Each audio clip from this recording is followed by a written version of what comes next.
Okay, so like Brenda said, I'm Kylie. I'm a child life specialist at Children's, and so I'll kind of get into what that means here in a little bit too, of telling you about my job. But first, I just wanted to do a little get to know me. This is my professional photo I have a dog that works with me at the hospital, and I'll tell you a little bit more about her in a little bit too. But we work together at Children's. I had always had a passion with working with kids ever since I was little. I am a cancer survivor. I had cancer when I was 3 till I was the age of 6. I am now in remission. Praise the Lord for that. And so I'm now 27, and so 21 years of being in remission, which is just awesome. So ever since I was little, I kind of had this passion, like I said, to work in the hospital, because when I was little and I was sick, I didn't know anything that was happening in the hospital. I knew that I was sick. I knew that my parents were always there, but I didn't know anything else. Like, I would walk into procedures and things, like, no clue and terrified. And so I always thought, like, man, I want to do better for the kids when I'm older and can have a job. And so, hence my role in child life. So like I said, as a child life specialist, we provide age-appropriate teaching to kids about what to expect within the hospital. We help with diagnosis teaching, supporting through treatments. So we explain what cancer is. We explain what a heart disease is. All those things we explain to kids. We encourage play and normalization in the medical field. And so we're the ones that provide all the fun stuff. Like, we're like, here's some toys. Here's some things that you want to play with. And for our teens, we provide all those stuff too. We encourage positive coping and outlets for expression.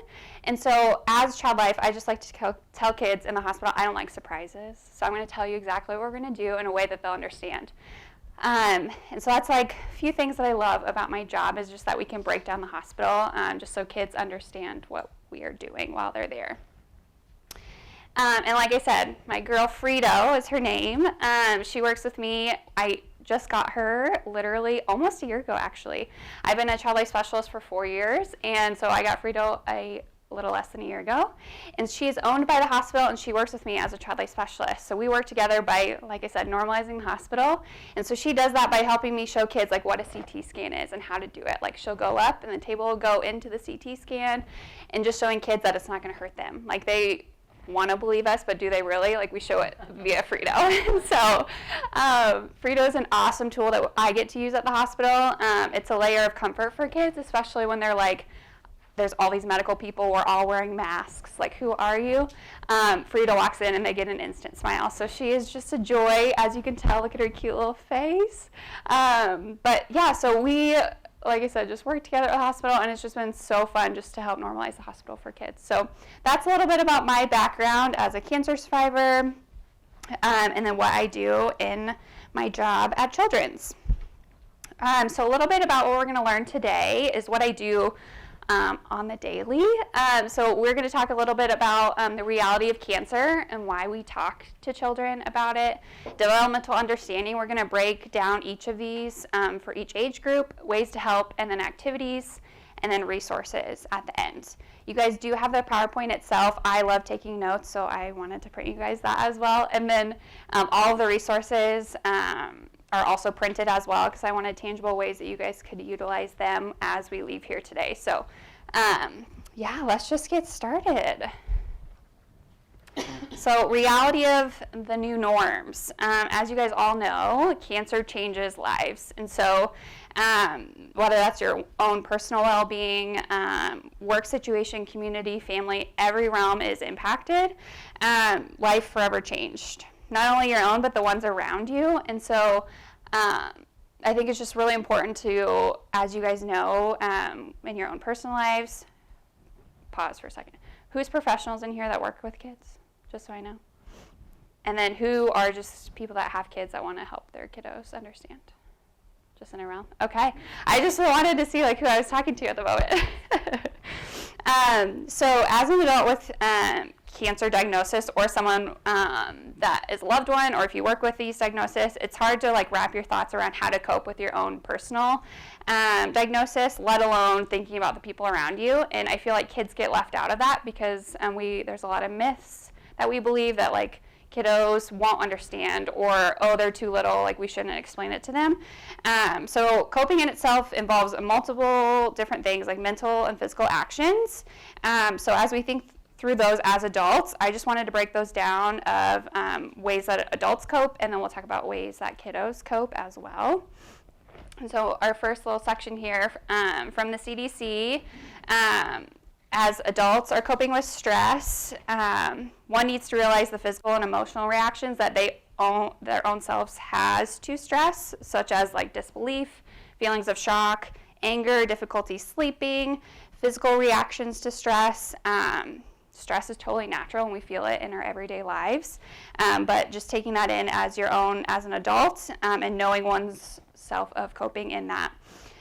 So a few things that the CDC says is take care of yourself, take care of your body, talk to others, and recognize when help is needed. These are all just really basic, important things as an adult we need to do when we're recognizing stress in our lives. So being able to recognize stress in us, we need to also recognize it in our kiddos. And so children can struggle on how to cope with stress because they don't really know what that looks like. And as we all know, kids really listen and really absorb things from adults.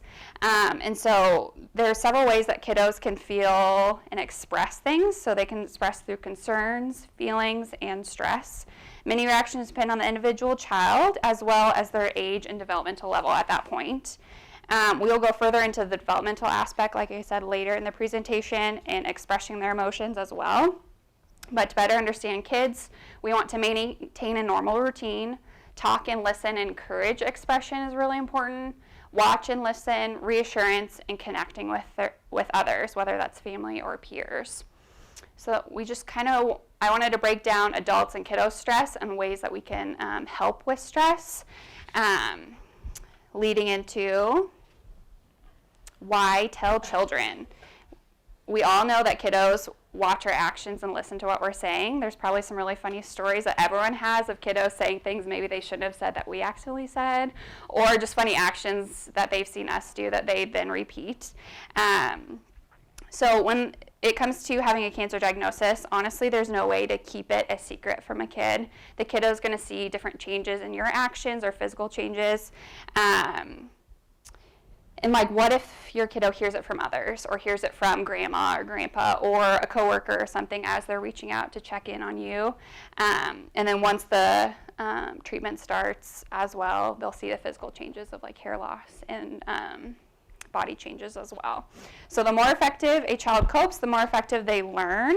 Not knowing what's happening or how to cope with something is terrifying to a kiddo. They're already in the world of unknowns because they don't know all the things that we know as adults. We don't even know all the things. And so for a kiddo, it is kind of terrifying being in the dark on things. So to avoid this, children need to know about the illness and side effects they will see and how their lives will be affected by them. This may sound like a tall task because maybe we don't know how to talk about it yet, or we don't know how to tell a kiddo about it. But I just wanted to break down the myths that we believe, and then truths behind those, questions kiddos will ask, and then the developmental aspect. So what stops us from telling kids? With stress and our own coping, we have so many questions going through our heads of like, I don't know, there's so many unknowns to any question that you have, and the thought of not knowing. So how am I going to say it? When do I tell them? How much do I tell them?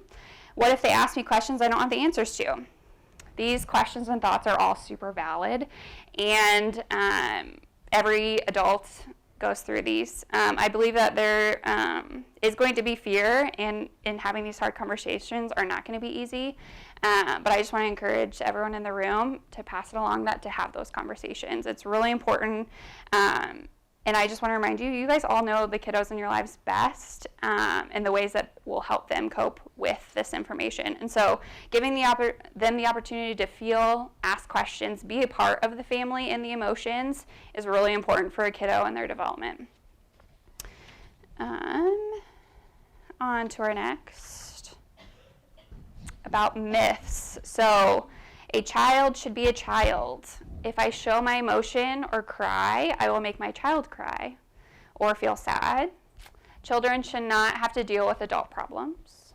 Should only be involved if we have concrete answers.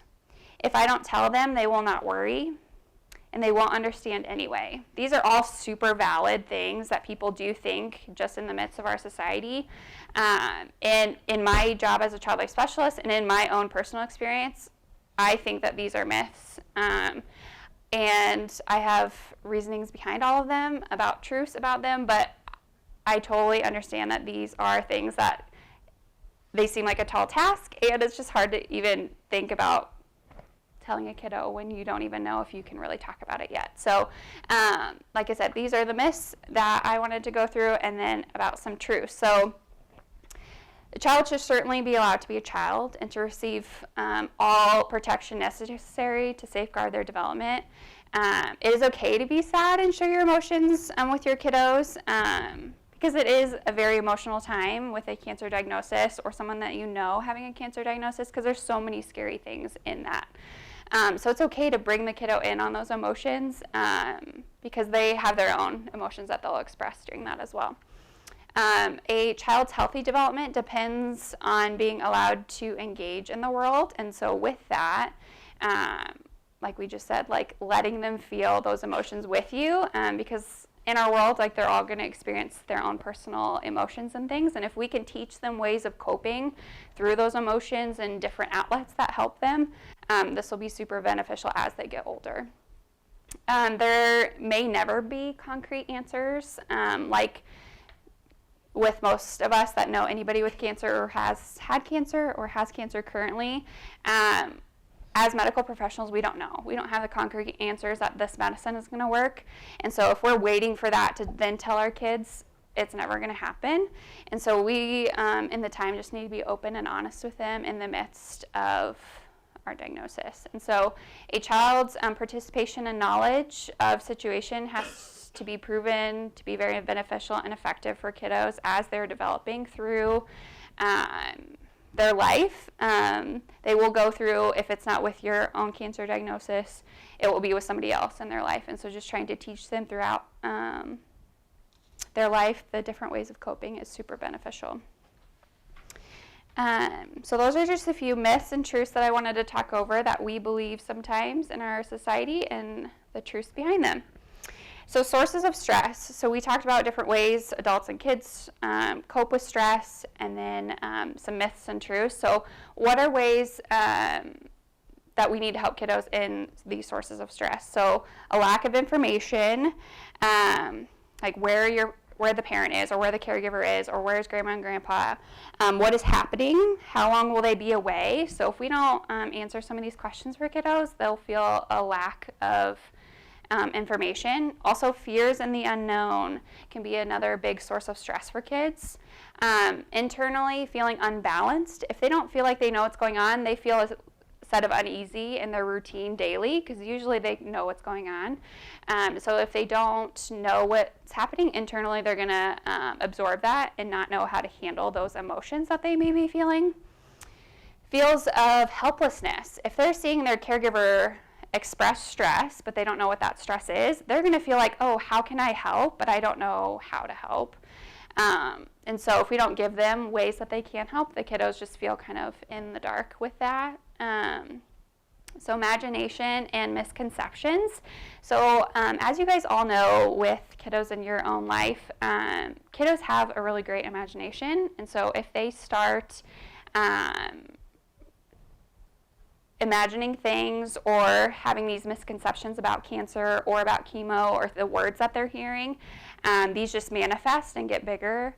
And so we combat these right away. These will be super helpful so the kids can feel like it's an open and honest conversation when they are feeling those of like, is this real? I don't know kind of questions.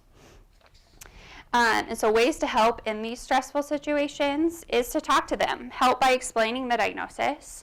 Hospitalization or clinic visits, set up visits if with COVID right now, but if they're able to come to the visit with you, explaining routine and who will take care of them. Routine is super duper important to kiddos at any developmental age, and so if we explain the things that they're going to be affected by, whether that's an appointment or things like that, it's just that open and honest conversation. Being aware and open with them, so being aware of their emotions throughout the conversation for a kiddo. If you're starting to talk and the kiddo like has this blank look on their face, or they're expressing fear, that is totally fine. Just sit down, have that open, honest conversation. Super simple, and we'll go over some, like I said, here in a minute. And it's okay to say, we don't know yet. Like, it's okay to say, I don't know. A kiddo might be like, you don't? Like, adults should know all the things. We don't, and that's okay to express that. And then showing your own emotions is not a bad thing, and how you are feeling at that time, because it's okay to feel, like, I am scared, but the doctors are taking really good care of me, is totally a good thing to express to your kiddo. Keeping routine, like I said, is super important. It's used to help in normalization for a kiddo, and keeping them feeling like in control of their own routine and what they're used to.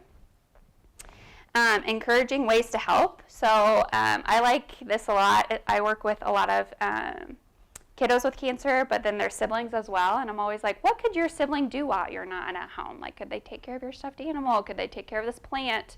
Giving them ways that they can help. Or it's like, hey, can you help me take care of your little sister while I'm gone? She needs somebody to play with while I'm at my appointment. So giving them tangible ways that they can be helpful. Kiddos will feel just super empowered and be like, yes, I can do that. And then they'll be so excited to tell you about it when you guys get home. And then also addressing own fears and state truths about the situation. So it is okay to express that you might be feeling sad, or that you're not feeling well, or anything like that. And then the misconceptions that they might have. So some kiddos might, when you first start talking about a cancer diagnosis, they might have no clue what cancer is, or they might be like, oh, cancer means death. And so just clarifying that, like, no, not all the time. Like, doctors are helping me throughout my cancer diagnosis, and just validating what the medical team is doing, just so their misconceptions of, if they've heard the word cancer or different diagnosis things, are addressed right away. So how a child reacts to the diagnosis of cancer or hospitalization of a family member can depend on many factors. The age and developmental level of a child, the seriousness of the illness, the amount of time separation may occur, the attention given to the kid, the quality of explanation that was given to aid in understanding, and then the attention given on emotions. Now that we kind of have a base of ways to cope with stress, how we cope, how kiddos cope, factors of stress, and then the wide scope of how to help, I kind of wanted to break down for you in the next couple of slides of how to understand them developmentally at each age group, of different common emotions and reactions that they might have for their age group. So there was a really good quote that I liked that was, children's reaction to the hospitalization and other healthcare experiences can best understand through the lens of a psychosocial development. They will have no understanding of cancer, and a child can feel the impact of cancer on a family for sure. So keep in mind, these next slides are just a basic framework of development. Each kiddo, like I said, is individually different, but I just wanted to give you the basis of per age group on different emotions and things that they might be feeling. So for our toddler and preschool age group, they genuinely understand what illness is, like a cough and a cold. They won't necessarily know what the word cancer means itself. They may have heard it, but they know an illness as a cough or cold. So common emotions that they may feel, they view the hospital illness as a punishment at this age group, feeling loss of protection or sense of abandonment from caregivers if the caregivers are at their appointments or in a hospital environment without them. They may feel guilt, like they might relate it to, well, I accidentally hit mom when I was mad, like did that cause her cancer? And then heightened fears are also a part of their emotions that they might feel. And then common reactions to being sick. They might have some regression in their development, so they might start sucking their thumb again, or they might want their pacifier, or they might attach to their lovey again that they haven't in a really long time. Then they might have some really clingy behaviors that they're like, they're not normally a clingy kid, but now all of a sudden they are, because they want to feel attached to you still, because the separation for them is really hard. They might start acting out. Some kiddos just act out normally, but for them this might be a common reaction of like, I need attention, I'm going to act out to get that. So in the midst of caregivers and parents, these are just some reactions that they might be having and common emotions for this age group. Also, magical thinking. They might have some unrealistic scenarios of why the caregiver is sick, such as I yelled at them or I hit them, and this is why their cancer is in them now, because I created that. And you can honestly, as a child life specialist, we play a lot to try to figure out where a kiddo's questions are or what they're feeling. And so even if you're just playing, I've had kiddos literally, when we're talking about an IV, for example, we'll be playing with a doll and we'll be pretending to give our doll an IV just so they know what it is before we do it. And I'll have kids literally go like hitting the doll with the pretend needle, and it's like, whoa, okay, like clearly they have some, misconceptions. And so it's like, oh, is your doll feeling like that's really hurtful, or is your doll really scared because you're hitting it really hard? Or it's like, oh, is the doctor really doing that to you like that? And they're like, well, no, but this is how it feels. Like they can express a lot through play. And so with that magical thinking, if you're kind of peering in on their play or playing with them, they might bring up some of those scenarios through play, and just letting them have that play moment, and then also having that conversation after of, you know what, like, can we talk about how you were hitting your doll, or can you talk about why mommy doll was all the way over here while the rest of the family was over here? Just having that little bit of a conversation throughout play is super helpful, so the kiddos feel safe in their play. And then we can meet them right where they're at in their play through that magical thinking. For our school-age kiddos, so our school-age kiddos have a basic understanding of illness, such as like common colds and things like that. They know that if their nose is running, it could be something. And so our school-age kids have more of a understanding in the realm of illness. They may not have heard the word cancer before, or they might have, of like, my friend's mom had cancer, or somebody like that. But common emotions that our school-age kiddos feel are anger, sadness, fear of catching the illness or pain, guilt or depression, and jealousy could be a common emotion as well. These are all very common in our school-age kiddos. We see this quite often in the hospital. I've had several kiddos that I've worked with recently that think that they're going to catch it. Like the siblings think, oh, if I get close to my brother and sister that have cancer, I'm going to get it. And so it's just like combating those emotions with truth behind them. Some common reactions, they might be acting out to gain attention. Regression in development, again, can happen with school-age kiddos. Withdrawal from family or peers. Loss of control, concerns about their body.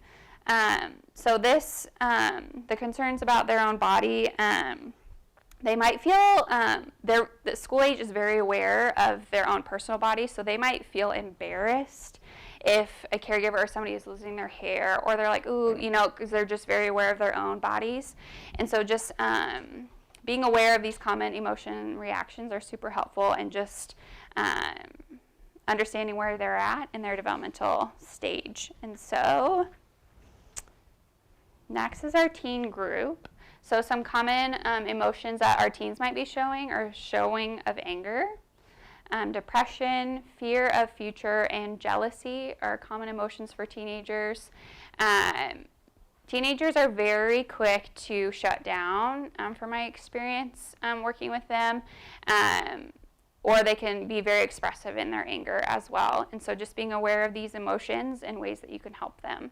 Common reactions that they might have is defense mechanisms, mood changes, feeling a lack of trust, need for privacy, and withdrawal.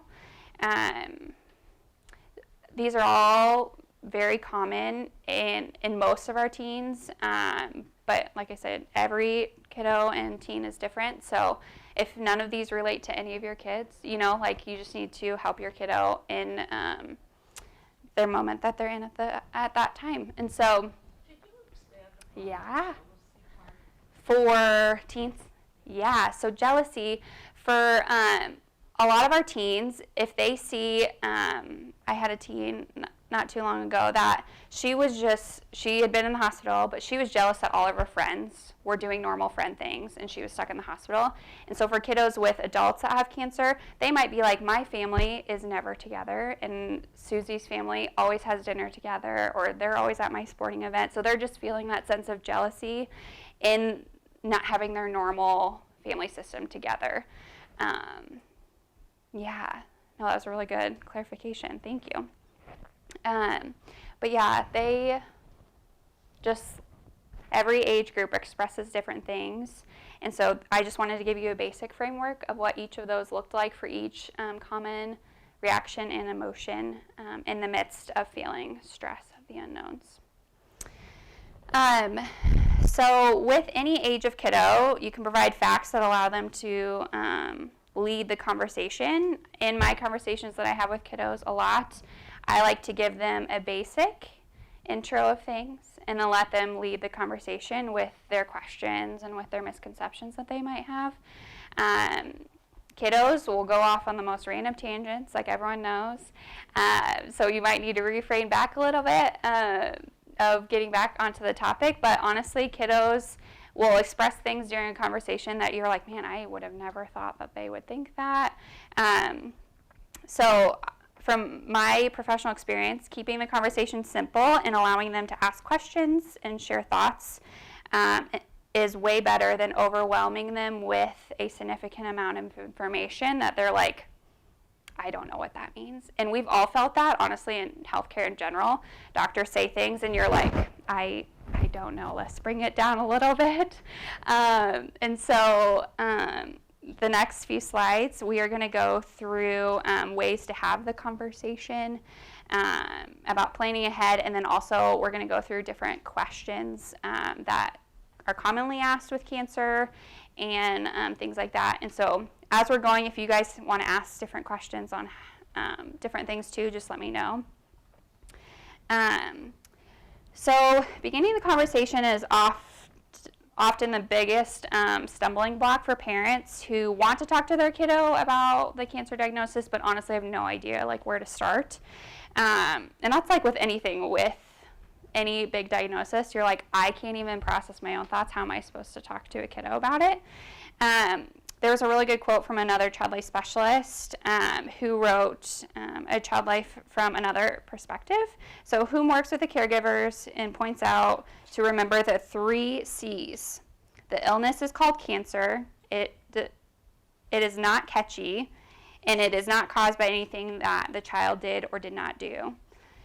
I love that. I'm going to say it one more time. The illness is cancer. It is not catchy, and it is not caused by anything that the child did or did not do.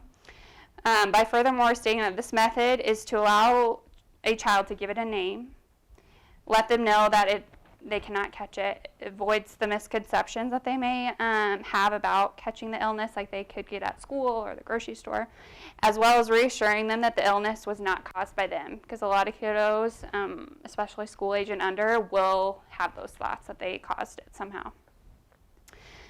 So in the midst of how to have the conversation, plan ahead. Who will have the conversation with the kiddo?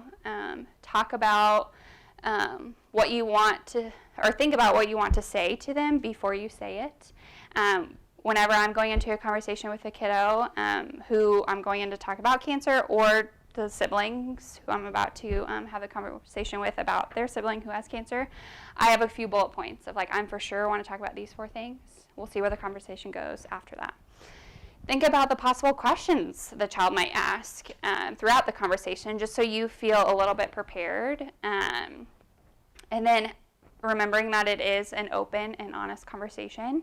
So you're going to state some things. The kiddo's going to state their things. They might not state anything. I've had kids look at me and just be like, it's like, okay, maybe we need to explain it a little differently. Or maybe it's like, too much. Let's take a break. Let's play.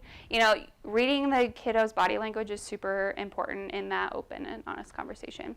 Finding a comfortable and private space to have the conversation. I always like to have a space that you won't have any interruptions with. And a lot of people kind of look at me like, okay, But it is really important for a kiddo to feel safe in a room with you while you're having this really hard conversation.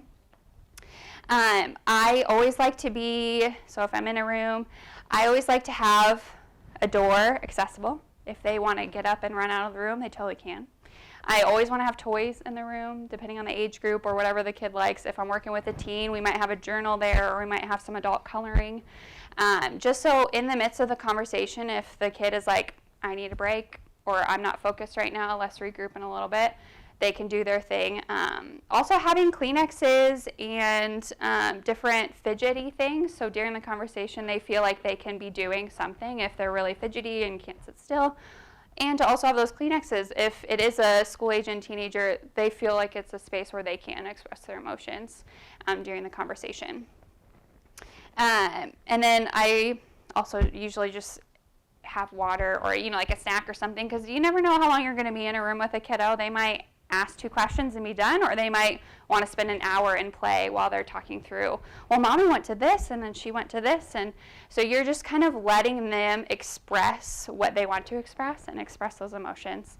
And then plan for regular check-ins with your kid, and this is super important because you can tell them the information, and then if you don't check back in, they could be formulating things in their head, various amount of questions. Also, things that aren't true. Like, they could be thinking why you keep going back to the doctor because it's getting worse. And it's like, no, actually, like, the routine is I have to go regularly to make sure that the chemo or whatever is helping with my cancer. And so, or that the doctor has to regularly check up on me.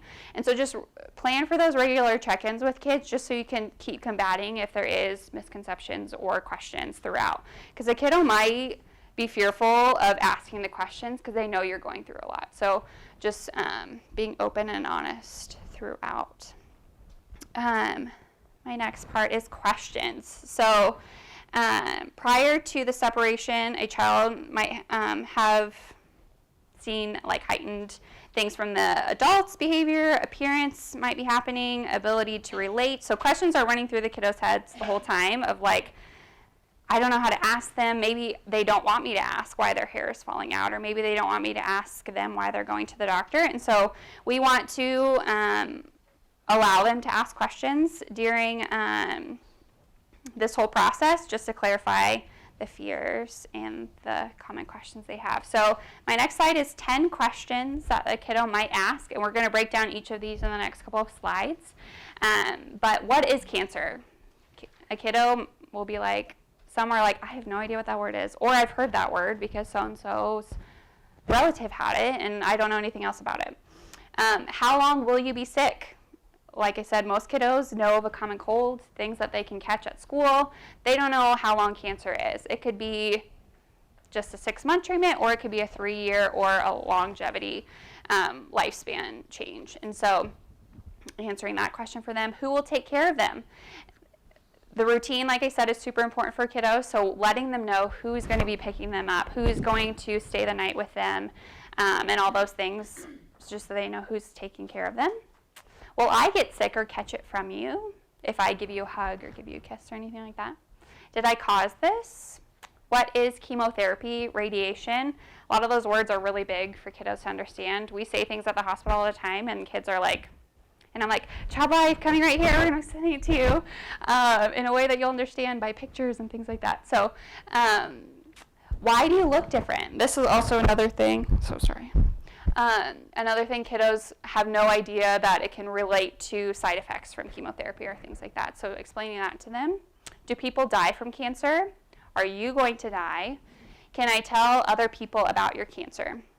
So we're going to break down each one of these step by step on how, as a professional, I explain these to kiddos, and then you would just generate them based off the kiddo's developmental age. So what is cancer? So the body is made up of cells, and so usually when you're talking about cells, I usually could draw a little picture of like this just little circles, and you can do some that are red and some that are white and things like that. And so just so a kiddo knows that that is what your blood is made up of.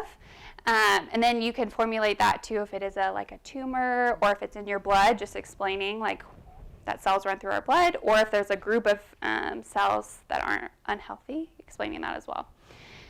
Cancer is a diagnosis in which unhealthy cells grow quickly inside the body with little or no control. So explaining to a kiddo that our cells are healthy right now in our bodies, I was like, but maybe moms or sisters aren't right now.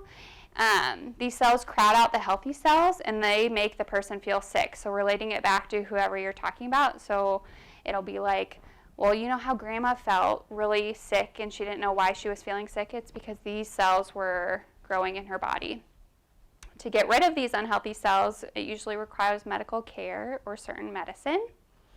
How did you get diagnosed?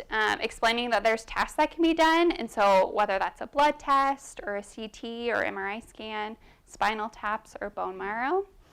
On my other helpful sheets, I have explained what different things further are, and so if you're like, I don't know how to explain bone marrow, like there's some helpful things on my other sheets as well of just further explaining some of the common terms. How did you get it? Explaining that didn't do anything wrong. It just happens. We don't know why it happens. Explaining that cancer is not contagious and the cause is unknown is super important for a kiddo because, like I said, they might have this magical thinking of what cancer is and how it's caused, and you just want to combat those right away. How does it go away? Explaining what chemotherapy is if you are doing chemotherapy. So it's a strong medicine that can destroy cancer cells in the body. And then explaining if you're doing radiation, that it is a machine that sends invisible x-rays to a sick part of the body. It works to shrink and slow down the growth of sick cells. These are also explained further on the sheet as well. If you're like, I don't know if I'll remember any of these, they're on my helpful tip sheets as well. Let's see, our next question. How is medicine given? Port, central line, oral medicine. And so you just kind of adjust these to whatever you guys have at that time, whether it's a port. I did put a picture of what a port is in one of the sheets as well, and a central line, just so if you didn't want to show your own, you could show them a picture. And we do this a lot in the hospital where we show pictures of a lot of things. And so I always like to start with a picture and see how the kiddo handles it. And then if they're like, oh, like, can I touch it? You know, you can just tell them how they can touch it or if it's safe or not safe to touch it. And so that is what we do in our line of work. How or why do you look different? Hair loss, appetite changes, fatigue, tiredness, low cell counts are different ways that we could be affected by them. And so just explaining to the kiddo that it's from the medicine and that it's nothing that you're doing wrong, or that the medicine, you're getting too much of it or anything like that, but that this is just a common thing that happens. And so I, like I said, like to prep kiddos before anything happens. So if you're about to experience your hair loss through your treatment, I would prepare your kiddos for that, just so they know that you're going to look different, and if they want to help you shave your head or do things like that, that they can feel the authority to do that, just so it's not like one day you're walking in and your head is shaved. And so just giving the kiddos the preparation that they need to be able to ask those questions and figure out how you're going to do it and why you're doing it. Are you going to die? This is a common question that kiddos will ask, and it is a very hard question because we don't know. Like, nobody ever knows when they're going to die. And so I always like to reiterate to kiddos that all the doctors and nurses are taking really good care of whomever, and they're helping fight the cancer in the body. It is okay to say that you don't know the answer to that question, and reassure their emotions and fears in that. I think it's really important to talk about it. I know it's super hard to talk about it, and we don't want to talk about it, but just helping kids express questions, fears, throughout it is super helpful for a kiddo in their own coping with the stress. Can I tell people? This is also common because kiddos will say the most random things at school. Like, you'll probably hear things where you're like, why did you say that at school, or whoever, but timing is based on the family preference. It will be hard to hide from the community, and so you want to allow your kiddo to express it to their friends or to their teacher, especially if they need to talk to somebody. So if you're kind of at the point where like, hey, can we just not tell anybody right now, but later, like giving them more of a concrete time when they can, just because the kiddos will need outlets and will need people surrounding them just as much as we do going through it. So people around you, once they are aware, they will be able to help with responsibilities and help as needed. This is super important to allow others to help throughout your journey, and so and then allowing kiddos to be in that as well. So those are just a few of the common questions that we get asked quite a bit at the hospital in my line of work. Does anybody have any other questions that, as we were talking through some, that you're like, my kiddo might ask this? Yeah. This is excellent. Oh, thank you. Thank you. But, what would be some bullet points that you would have talking to toddlers? To toddlers, yes. So toddlers, I, like in my head when I'm talking to a toddler, I just talked to like a 3 or 4-year-old the other day, and we were in the playroom, and so you kind of want to set up like a play space for them. And the kiddos will express a lot through their play, so in my head I'm going to be like, I'm going to for sure bring up the word cancer so they know what it is. And I'm for sure going to express changes that they'll see / in their routine. And so those would be my first 2 things that when you're about to have the conversation, those would be 2 things that I'm like, okay, we're going to sit down and for sure talk about these 2. But for a toddler, you set up the play space, allow them to play, and then as you're playing, if the kiddo, they might express things that they've seen, like, man, mom's been really sick. And then they're expressing that mom is sick, and it's like, oh, well, how should we take care of her? And then like helping them kind of figure out ways that they can help take care of them. And then saying, well, actually, mom needs to go to the doctor. And mom actually wanted to tell you that mom has cancer. And then like allowing the kid to express like, oh, like they might have a confused look on their face, or they might be like, oh, Grandpa had that, and just reassuring them that that's why mom's going to the doctor.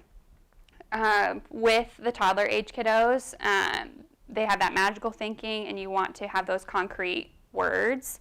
As a child life specialist, we're huge advocates on using the words, even though they're big words, but then backing it up with simple explanations of what those words are. Not everyone will believe that we all have our own things that we're like, I'm not going to use the word. I mean, that's totally up to you guys and your discretion, but as Child Life, we have had years of experience of using the word, and it is helpful to label it for a kiddo. But yeah, those would be my 2 things of like how their routine is going to change and what cancer is, because they're going to hear the word. And then as things are happening, then you can explain more of like, well, this is why I'm losing my hair, or this is why I don't feel good, and then explaining like it's because of this now medicine that I'm taking. So just being super simple and use it through play. I love using play to help explain things to kids, and just to see how they're feeling too, because they'll express things that you're like, oh, I would have never thought you would have thought that of an IV or of my port or things like that. I had a kiddo the other day that was like, he had gotten a port placed, and we showed him what a port was before, but his brother was like, he now has this weird bump, and mom says I can't touch it. And they're just so funny as they're playing, and so the kid was like touching the doll, like go like this. I was like, well, you can't do that because that would be super hurtful, but you can touch it lightly if your brother says it's okay. And so just giving them tangible ways to help in their understanding. But yeah, really good question. Any other people have questions about specific kiddos or age group at all before we move on? Okay. We've talked about this throughout the presentation, but letting them express their emotions is huge for kids, just because as they're expressing their emotions, you can help them in ways of coping with those emotions. So if a kiddo is expressing anger, or fear, for example. If a kiddo's super fearful of mom ever going to the doctor or of dad ever going to the doctor because they're going to get diagnosed with cancer, it's like, no, actually, we want to go to the doctor to make sure that we're healthy, and if we're not, the doctor's going to help us. And so by expressing those emotions, the kiddos will feel like you have this open and honest communication between one another, and things like that. And if the kiddo is expressing emotions that you're like, ooh, I do not know how to handle these at this moment, it's okay just to let them express it and then come back to it of like, I know that you were so sad and we cried for a long time, but what are ways that I can help you feel better? Like, do they have more questions, or are they just fears of the unknown? And just meeting them in that is super important, and just meeting the kids in their emotions in general. And so, I printed these off for you guys, but I printed out some activity sheets that are super helpful in trying to figure out ways to help kiddos get creative in their feelings and communication and things like that. So I wanted to kind of go through them, and if you guys had questions about them and why I picked them. My first one was animal feelings, and so this is a good one just if you're wanting the kiddo to express their feelings but you don't know how to get them to. Doing activities like this of letting them express their own emotions through an animal, and so having them draw an animal and then letting the kiddo, and it's like, oh, you forgot their face, like how is that animal feeling right now? And so like letting them express how those animals are feeling at that time. This can be in just with one individual kiddo. Any of these can be individual or group based, which is explained on the sheets. My next one was a communication box. Some kiddos will be like, I have a gazillion and one questions, but I don't want to ask you at this time, And so kiddos might be like, say that they don't have questions. So this is another really good way to have them express their emotions or questions in a box. And so have them create a box, and they get to decorate it, and then having it in a open space, whether that's in the kitchen or in the living room or anything like that, just so when they have a question, they can put it in the box. And if the kiddo is like, I don't want to talk about the question right now, because if you pull one out and you say it out loud, they might not be, or they don't want you to know that was their question, you can write them a note back. So then they feel like when they go back to the box, they know that their question was answered. And then emotion pie was another one. This was just another one to express different emotions, and they can have it in a pie motion, and having different colors mean different things. And so you can totally talk about those emotions and why they were feeling blue that day and why they were feeling orange or anything like that. Ice thoughts, if a kiddo is expressing like anger or things like that, this might be a good one of like putting some of those anger thoughts, writing them down, and then putting them in a container of some sort, putting water on top of them, putting them in the freezer. They freeze. And then, or you could also use this if they have questions and they're just not ready to talk about it, you put it in the freezer, which sounds funny, but kids will love it. And then when they're ready to talk about those emotions or those thoughts or those questions, you take it out of the freezer. They can hit it, get those anger, frustrations out. You got to be safe though. So be safe with the hammer or whatever you're using. Be there, be present when they're doing it. But allowing them to, when they're ready, take it out of the freezer and talk about it. So it's just a fun activity where kids can feel like I am getting my anger out, or I want to talk about this now, like I'm ready, and then letting it thaw out or hitting it with like a little hammer or something like that. A fun jar. This was something that kiddos, as a routine is changing and you're trying to keep it normal and you're trying to make them feel included and talk to them, having a fun jar is another way that the family can connect as a whole. So they could put things that they want to do as a family. So whenever whoever's feeling up to it, whoever's sick at that time, is wanting to do one, you're going to pick one out of the jar at that time. So whether you can have one, you could have a couple of jars if you wanted, of like some tangible everyday things and then some vacation like things. Because kids might put Disneyland and you're like, we can't go to Disneyland right now. But so having those tangible things that you guys could be doing, whether it's the kiddo puts going to the park together. you could take that out and be like, I feel up to doing that today. Let's go to the park. And then the kids just feel like it's a fun thing, that you're still connecting, you're still bonding, and doing those activities together as a family in the midst of a cancer diagnosis. And then the other resources that I wanted to just pinpoint a little bit, I love tangible things. So that's why I'm like, here's my PowerPoint, here's this, here's that. So I created a few things from my child life professional experience of ways that communication language that I use and different things that you guys can utilize as well. And so talking with your child about cancer breaks down 3 different questions and then considerations at the bottom of what to consider before having the conversation. And just so you guys have a tangible thing that you can take home to be like, okay, when this conversation is ready to happen, here's some things that I should consider. Also, the developmental support piece I created as well. So we went through the common emotions and reactions of each of these, but I also put tips and activities at the bottom for each age group that is beneficial for those specific age groups. But like I said, every kiddo is different, and they could be like regressing into a different age group or things like that that you're seeing on the chart, or they might not even be on the chart, and you're like, okay, where do I go from here? You know, that kind of thing. So I wanted some tangible things that you guys could use there. And then my last one is considerations in choosing language. So this breaks down those words that I was talking about a little bit through our questions earlier, but it breaks down what is cancer, where is cancer, a tumor, and just super simple explanations for you guys to utilize in your conversations. I did put a picture, like I said, of a port, so they know it's a device underneath the skin, and then what it looks like under the skin and above the skin, and then a center line as well, and then some side effects of chemotherapy to talk through as well, and then how to help your kid understand as you're having the conversations.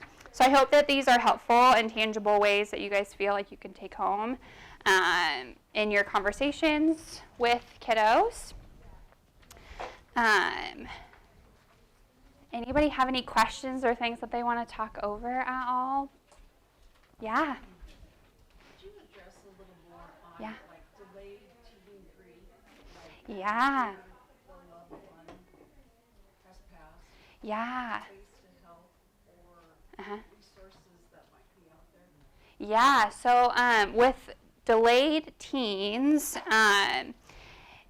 you would kind of need to gauge what their understanding level is first, because older teen. Okay, so our older teens, they are.